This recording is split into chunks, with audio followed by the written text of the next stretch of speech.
آپ نے عام شام ایک حدیث سنی ہوگی کہ یہ کیلا حضرت اویس کرنے کے لیے اترا تھا. یہ ہماری عورتوں کو بھی پتا ہے اس حدیث کا. یہ کوئی حدیث نہیں ہے. آپ نے ایک اور حدیث سنی ہوگی کہ نبی کریم صلی اللہ علیہ وآلہ وسلم نے ایک بڑھیا کی گٹھڑی اٹھائی, اسے اس کی منزل مقصود تک پہنچایا. اس بڑھیا نے پھر دعا دی, بیٹا کہنے لگی کہ محمد سے بچ کے رہنا, وہ جادو کرتے ہیں معاذ اللہ. حضور نے فرمایا وہ جسے تم یہ کہہ رہی ہو میں وہی ہوں. اس پر شاعری بھی کی ہوئی ہے لوگوں نے. یہ کوئی حدیث نہیں ہے.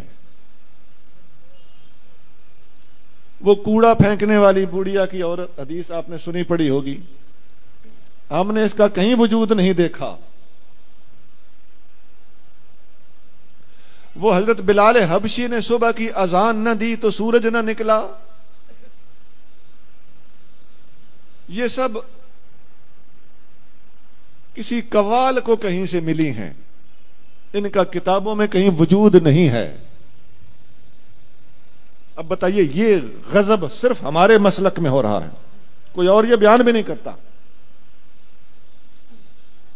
وہ ایک جنگ میں صحابہ کرام نے دیکھا کہ فتح نہیں ہو رہی تو مسواک شروع کر دیا, تو کافر کو یوں لگا جیسے منہ میں درخت ڈالے ہوئے ہیں کہ دانت صاف کر کے ہمیں کھا جائیں گے. اس بات کا کہیں کوئی وجود نہیں ہے. میں نے کتنی ہی باتیں سنا دی آپ. وہ حضور صلی اللہ علیہ وسلم کے پاس ایک بندہ بیٹا لینے آیا تو وہ آپ نے فرمایا کہ تیرے نصیب میں بیٹا نہیں ہے. باہر نکلا تو امام حسین رضی اللہ تعالیٰ عنہ کھیل رہے تھے. آپ نے فرمایا 1 2 3 4. حضور باہر تشریف لے آیا, آپ نے فرمایا حسین بس. اب اس کا کہیں کتابوں میں کوئی وجود نہیں, محققین کے ہاں اس کا کوئی وجود نہیں. اس قسم کی باتیں ہیں. کچھ اور بھی بہت ہے, میں نے کافی ساری باتیں سنا دی ہیں.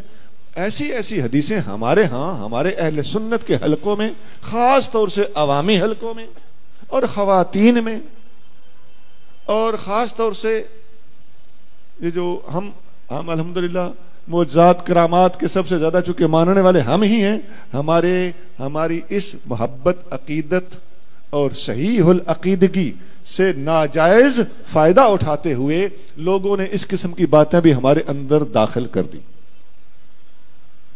میں نے پوری احتیاط سے کام لیتے ہوئے کچھ باتیں بتائی ہیں. میرے ذہن میں اور بھی وہ حدیثیں ہیں جن کو حدیثیں کہا جا رہا ہے, وہ حدیثیں نہیں ہیں.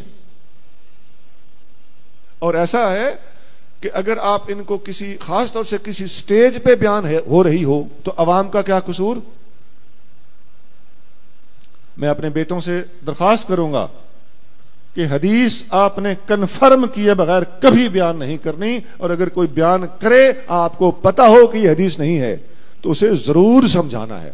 نہیں تو دین کا بہت بڑا نقصان ہو رہا ہے اور ابھی اور ہو چلا ہے. جرت کوئی نہیں کرتا کسی کو سمجھانے کی اپنی عزت بچانے کے لیے. جھوٹ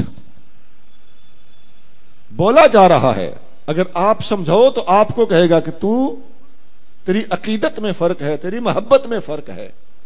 نہیں جناب, یہاں سے ہمیں کوئی راستہ نکالنا ہوگا, ہمیں یہ جرت کرنا پڑے گی, ہمیں حق گوئی سے کام لینا ہوگا. ہمیں فاروق اعظم کی طرح یقول الحق ولو کان مرا, فاروق حق بولتا ہے خواہ کڑوا ہو, اس کا مصداق بننا پڑے گا.